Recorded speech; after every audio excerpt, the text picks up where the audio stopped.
Hello, everybody, and welcome to Right Here, Right Now, live Buffalo football talk presented by Forefathers Organics. I'm your host, Alex Brasky, alongside my co-host, Ajay Cybulski, here for the Batavia Daily and Livingston County News. Each week, we'll discuss Buffalo's favorite football team, along with all the comings and goings from Orchard Park, thanks to our friends at Forefathers Organics in Dansville. Unlock the power of nature with Forefathers Organics, your premium CBD store. We offer the highest quality CBD and hemp products to liberate your mind, body, and soul, helping you live happy and free. Our mission is driven by excellence and transparency, using cutting-edge scientific methods to combat stress and target issues at their source. From potent ingestible CBD to soothing topicals, all our products are USDA certified organic. Discover all natural wellness from farm to table. Visit forefathersorganics.com for more information. All right, AJ, some bad news for Bills fans today at the joint practice in Pittsburgh between the Bills and Steelers. We'll get right to it. Before practice, head coach Sean McDermott updating the status of injured linebacker Matt Milano. Milano expected to be out for an indefinite amount of time due to a bicep injury. Cover One had it early this morning. Adam Schefter followed up with a report. Appears to be a torn bicep for Matt Milano. Expected return in late November. That's best case, or December. So coming off that leg injury that ended his season during 2023, now another significant injury for Milano. Before that leg injury, had only missed 13 of a possible, I believe it was 95 games or somewhere around there. But now with that season-ending injury last year and this significant injury this year, just the significant injury starting to build up for Milano and trending toward a player that just can't stay on the field at this stage of his career. Yeah, very unfortunate news for a Bills defense. I think Terrell Bernard was really looking forward to it. Asked multiple times throughout the course of the offseason whether or not he's ready to, get back out there with Milano, and he really looked forward to playing with him again. So obviously you're not going to see that maybe until later in the year. I think, how the injury happened is kind of a freakish way too, during an individual drill, tackling a pad, which is also not a great sign. Doing that during individual work is not the greatest sign. So, I mean, it's a huge loss, I think, for this defense. We'll see where they go. A 30-year-old coming off, now another major injury. How much left does he have in the tank? How long will he stay around in Buffalo? Those are all questions that'll be asked in the future. But he carries like a $20+ million dead cap next year, so I don't think he's going anywhere. You just have to hope that he can, get back from this injury. Two significant injuries, and now this, torn bicep injury reported by Adam Schefter in Cover One, and we'll see what happens.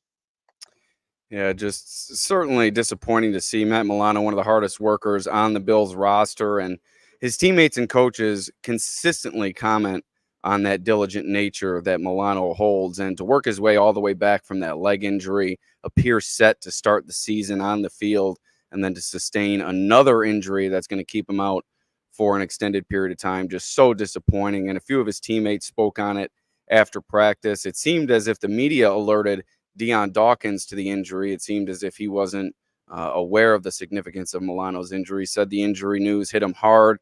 Just said simply that sucks, and said he was going to go back into the locker room and call his teammate and wish him well in his now newest recovery. Also, Taron Johnson speaking on what is an expected opportunity for Dorian Williams. Dorian Williams, the second-year linebacker, expected to step in for Matt Milano in the starting lineup. And Taron Johnson made a good point. These are situations where stars are made all the time in the NFL. When one player goes down due to injury, that presents an opportunity for another player. In this case, it's Dorian Williams, a player who you've heard a lot about this offseason and training camp, starting to fit into this defense, things starting to slow down for him a bit.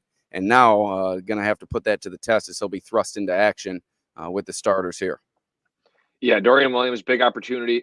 I don't think they drafted Dorian Williams in the third round for nothing in 2023. I think they did have high expectations for the Tulane product. And, he struggled, you see, with instincts in terms of coverage last year and knowing where to be. But those are things that can be corrected. And he flies around the ball. He's a very good athlete, above average athlete, can really play well on the line of scrimmage. In the run game, he's physical. So he has all the tools and traits. It's just a matter of getting up to speed and really becoming a full, complete linebacker in this league. And it goes back to like what this team has kind of prided itself on is moving on from the veterans, and with the Milano situation is kind of obviously forced in a different scenario, but you're yet again counting on another young player and a key spot along this Buffalo roster where you're seeing basically a complete overhaul at this point. I mean, you're now looking at a team without Matt Milano, Micah Hyde, Jordan Poyer, Leonard Floyd, even a guy that was very impactful last year on the defensive side of the ball. I mean, those are huge losses. Trey White, another name to throw in there, although he's been not in the field as much. You're really going to have to count on Dorian. I expect big things from him. I think it's going to be a learning curve, but I really do think he was supposed to be the guy to take over Milano's position at weak side linebacker one day. Obviously, now sooner rather than later. We'll see again if Milano can get back this year, but you really got to put all your eggs in one basket. Hope Dorian Williams can work out. You brought in veterans and Deion Jones and Nicholas Morrow. What do they have? Can they, solidify themselves if Williams struggles? Can you get anything out of Balen Spector, who's back on the injury report and seems to never be able to stay healthy throughout a camp? There's a lot of questions right now. It adds to the safety position questions for this defense. What can Dorian Williams be? That is the biggest question right now on August 15th regarding the Buffalo Bills. Yeah, Williams appeared in all 17 of the Bills' regular season games last season, started 2 of them. He recorded 40 tackles, but obviously will have to make much more of an impact this year, at least in the near term, with Milano still having a chance to return this season. And you mentioned another linebacker, Balen Spector. He was one of many Bills players to miss practice today. He joined Dawson Knox as new players to appear on the injury report. Spector dealing with a calf injury that is expected to have him miss at least a week, while Knox's injury is to his ankle and his groin, so a couple of injuries for Knox. And McDermott stating that the team was just being smart with Knox's injury in terms of keeping him out of today's joint session. Another player in the starting lineup defensively, though, that left today's practice, it turned out to just be a minor concern, as Damar Hamlin told ESPN's Elena Getzenberg after leaving team drills and not returning that he was dealing with something minor, and the coaches just deciding to play it safe with all the injuries that the team's dealing with at the safety position. It certainly would be a killer to lose another player there. So keeping Hamlin out of practice were the Bills during team drills. Also, other Bills players that remained sidelined on Thursday: wide receiver Curtis Samuel with general soreness, wide receiver Lawrence Keys, who left practice on Tuesday, unknown injury for him, offensive lineman Travis Clayton with a shoulder injury, edge rusher Casey Toohill with a groin injury, linebacker Nicholas Moreau, who you mentioned, one of the depth pieces on this team, but he hasn't been on the field in weeks with a core groin injury, so Lord knows what impact he's ready to make on this defense. Also, Edifon Ulofoshio in the linebacker room. He returned a few days ago from a ribs injury. He took off the red non-contact jersey today, so positive progression for him. And then safeties Mike Edwards and Cole Bishop remain out. Bishop did continue to ramp up his activity with athletic trainers on the sideline, participated in some aerobic exercises throughout the early portion of practice. A few more minor medical issues occurred throughout the session with the Steelers, the most notable of which, Kyer Elam was sidelined with what appeared to be heat-related circumstances. He removed his pads at various times.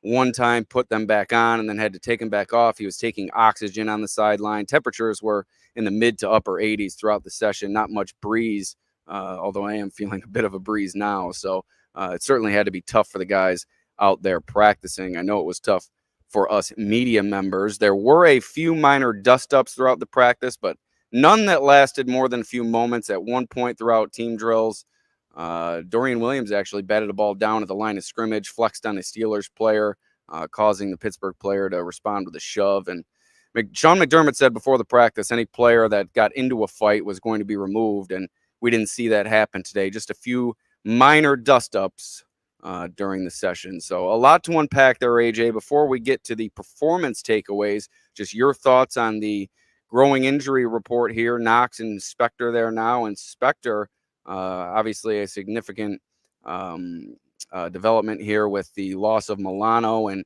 with Spector working his way in as that second-team linebacker, this is certainly a setback for him.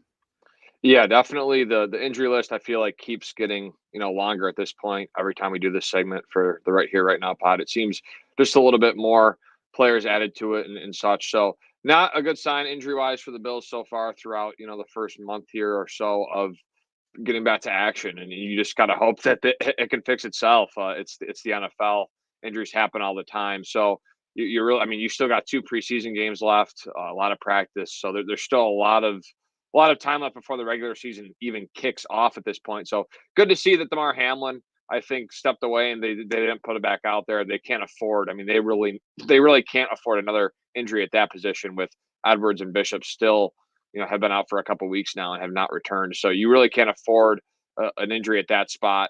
Let Williamson get some reps in there, right? Let Cam Lewis work in there, get his reps there as well, because I think that, maybe they could be called upon, or maybe Williamson does have a super like low chance of making the roster, or just get him out there and get him some reps, bring him back in the practice squad, let him develop. So there's obviously a lot of concerns with this team. Kaiir Elam seems to be okay, like you said, the heat related stuff, nothing too crazy there. But overall, I mean, you hate to see injuries. You hate to lose Matt Milano, right, for the majority of the season. It's just a lot of not so good things happening to the Bills. And again, they're a team that's so young and under a transitional phase. It's with this schedule and everything all adding up, it does not, feel great right now to be a fan of the team or covering the team, because you're seeing them kind of disintegrate in a way with all the injuries that have occurred.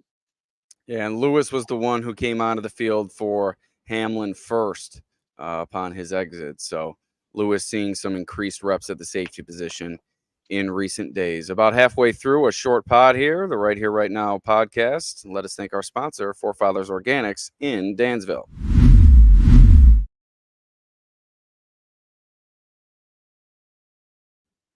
At Forefathers Organics, their mission is to liberate, educate, and innovate with the highest quality CBD and hemp-derived products for your mind, body, and soul, so you can live happy and free. Visit them at 87 Franklin Street in Dansville, online at forefathersorganics.com, or call them at 585-335-2223 to learn more about the products they offer.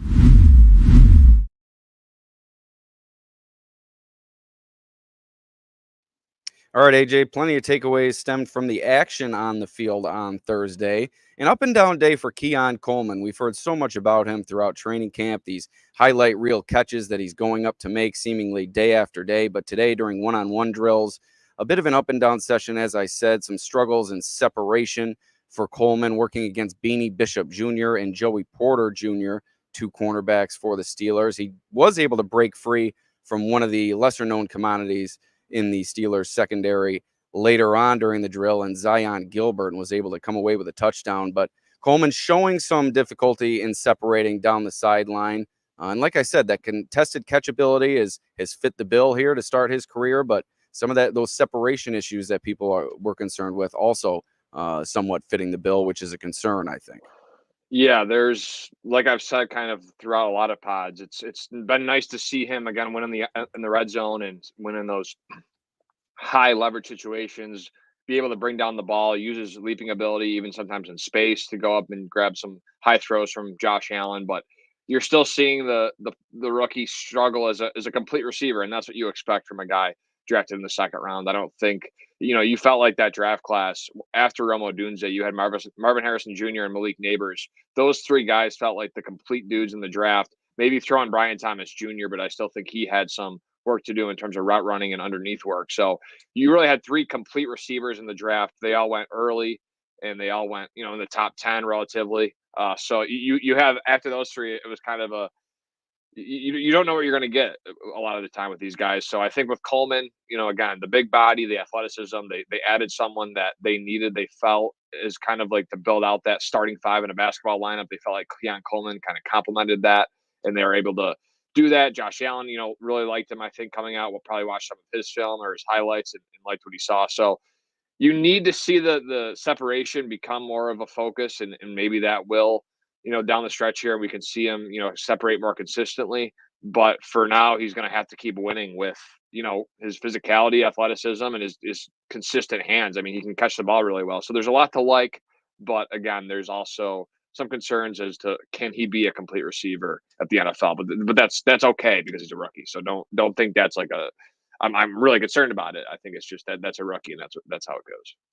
Dalton Kincaid did not struggle today. He was all over the field, a couple of touchdown catches, and threw a touchdown pass early in practice. There was a play where Josh Allen found Dalton Kincaid in the flat, and then he cocked back and threw it to Mac Hollins in the end zone. That was quite an interesting way to get practice started. And like I said, later on during team drills, Kincaid coming up with a couple of touchdown catches. He just continues to produce and continues to put on display what everybody believes he's going to be, that top target within this offense, a consistent, reliable target for Josh Allen, and somebody who can get open at all three levels of the defense.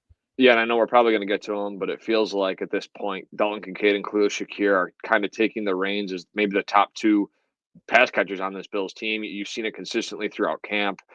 During the joint practice today, Dalton Kincaid, seemed to be all over the field from what you put out there. So I think Dalton is just so good at getting open, right, and finding soft spots in the zone that the comfortability he has with Allen and their kind of connection, their chemistry continues to grow.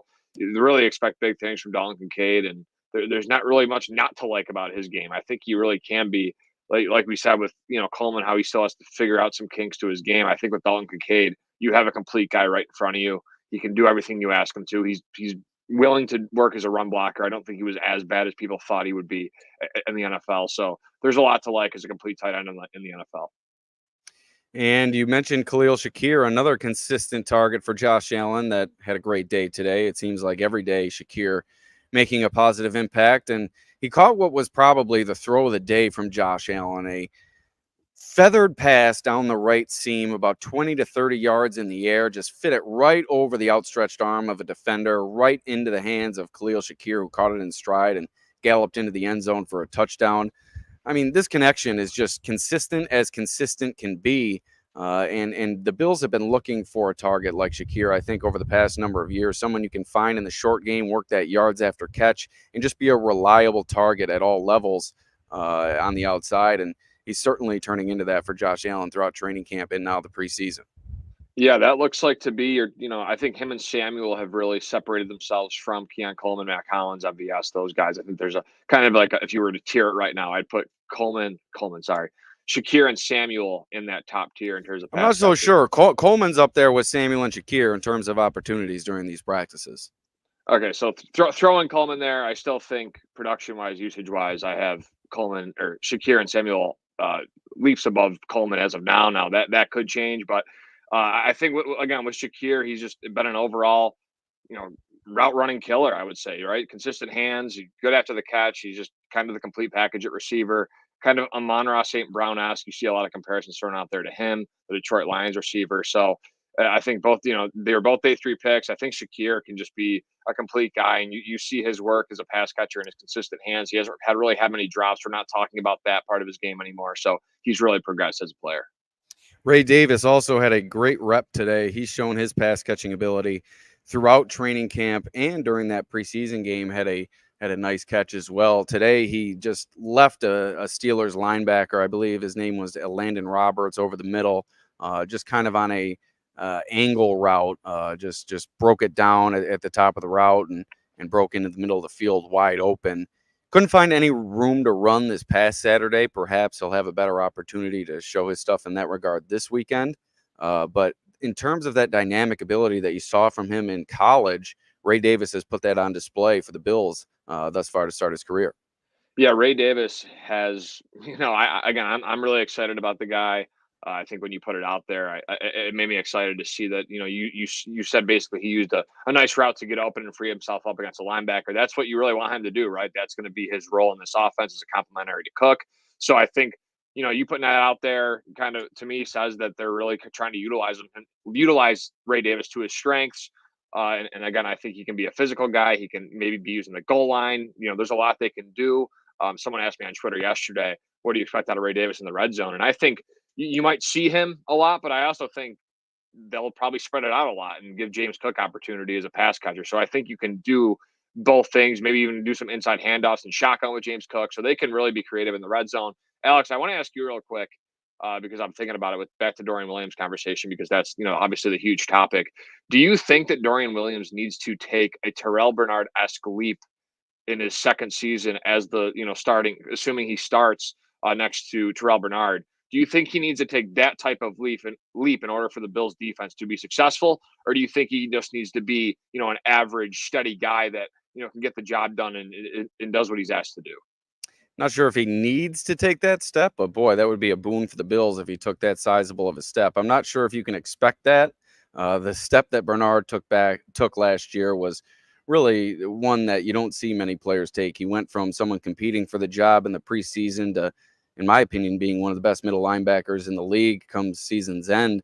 And with him coming back and that reliability, I think that helps a player like Williams maybe fit into this new role. If you had him and Bernard going into the season, both as neophytes at the position, that could be a near disaster. But Williams talked about how it's his second year in the system.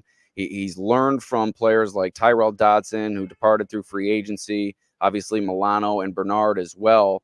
He seems prepared to take on this challenge. I'm not sure if you can expect him to take that level of a leap. Right. But he certainly needs to pick it up quickly because there's not going to be much rest for the weary here with the regular season coming up, and Williams really needing to expedite his progress in this defense now as he's needed in a significant role to start the regular season. So, AJ, why don't we leave it there? There were a few other defensive plays made during today's practice. I've primarily focused on the offense, but AJ Epineza looked good. Jamarcus Ingram, another strong day. Von Miller continuing to round into form. There was one concerning play. There was a big running play broken off by Najee Harris up the middle to start team drills, but aside from that, not many more big plays produced by the Steelers offense from what I saw. So all in all, a relatively productive day. Certainly the bad news with Milano, but not many injuries to report from practice, no fights taking place, and now the Bills prepare for their game on Saturday against the Steelers here at Acrisure Stadium. Still unsure if Josh Allen and the starters are going to play. That has not been announced, so I think that we'll continue to play the waiting game on that, and we'll see what the team has to offer on Saturday. Any final thoughts, AJ? Yeah, I just want to add quickly because there's been a lot of, depression, I would say, like depression in context, because obviously I think some Bills fans, they don't take it to that extent with the Matt Milano injury. But I think with what Matt Milano is going through, you have to remember that the Bills, they still have Josh Allen. And I'm not saying that Matt Milano is like not who he used to be or not very important to what this Bills team is. But it always has and always will come down to the play of Josh Allen. If Josh Allen can carry the offense and score 25 to 30 points a game and be the quarterback he's asked to and get himself to that level of Patrick Mahomes, right? Because you felt like every year, even when you feel like he's almost there, he's still a little slight tier below Patrick Mahomes in terms of talent. If Josh Allen can match Patrick Mahomes' talent, you see it all the time. Patrick Mahomes took bad defenses to Super Bowls, Peyton Manning, Tom Brady. It's happened all throughout the course of history. The most important position is Josh Allen. The Bills still have him. I still think they have a chance to make a run. Did it hurt maybe a little bit today? Sure. But I think with Dorian Williams as the predecessor who you drafted in the third round and in a defense that still has some key pieces on it, don't think it changed a bit today. The expectations maybe changed a little bit, but I don't think it's anything drastic because of the fact that it all comes down to Josh Allen at the end of the day, and that's the most important thing for this Bills team. Just a few more updates from the practice field today that I forgot to include. KJ Hamler, Marquez Valdez-Scantling, and Justin Shorter, each with deep touchdown passes during the QB wide receiver one-on-one portion of practice. Hamler, I thought it was his best practice yet. He caught a number of passes all over the field. He was also involved with several players in the return portion of practice. Also, Ray Davis, Matt Collins, Darrington Evans, Ty Johnson, Deion Kane, Damiere Byrd, Andy Isabella, and Daquan Hardy also taking reps in the return game. So I think that's still a wide open competition with 2 preseason games remaining. And before we get out of here, let's thank our sponsor, Forefathers Organics. Unlock the power of nature with Forefathers Organics, your premium CBD store. We offer the highest quality CBD and hemp products to liberate your mind, body, and soul, helping you live happy and free. Our mission is driven by excellence and transparency, using cutting-edge scientific methods to combat stress and target issues at their source. From potent ingestible CBD to soothing topicals, all our products are USDA certified organic. Discover all natural wellness from farm to table. Visit forefathersorganics.com for more information. All right, AJ, that's going to do it. Signing off from Acrisure Stadium in Pittsburgh. We'll see you Saturday for the preseason game, Bills versus Steelers. We'll see you next time. Peace out.